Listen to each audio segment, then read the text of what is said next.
Hi hello नमस्कार good morning. कसे आहात सगळेजण? स्वागत आहे तुमचं आजच्या एका नवीन मिनी व्लॉगमध्ये. आज आपण बघणार आहोत मटकीची उसळ. त्यासाठी लागणारे साहित्य आहे मोडालेली मटकी, कांदा, टोमॅटो, हिरवी मिरची आणि कढीपत्ता. कांदा, टोमॅटो, हिरवी मिरची आपण बारीक कट करून घेतलेला आहे. फोडणीसाठी एका पातेल्यामध्ये तेल गरम करून घ्यायचं. त्यामध्ये जिरे मोहरी टाकायची. जिरे मोहरी चांगली तडतडू द्यायची. त्यानंतर मीठ ॲड करायचं. मीठ ॲड केल्यामुळे आपली फोडणी उडणार नाही. त्यानंतर कांदा, बारीक कट केलेली हिरवी मिरची आणि कढीपत्ता टाकून हे मिश्रण 1 ते 2 मिनटं फ्राय करायचं.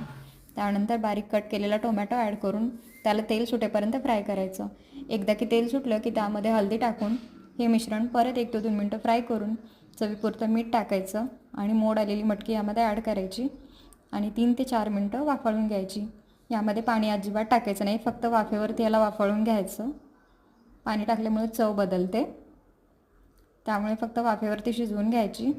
शेंगदाण्याचं कूट हे ऑप्शनल आहे, आपल्या आवडीनुसार आपण हे टाकू शकतो. अशा प्रकारे आपली मटकी तयार आहे.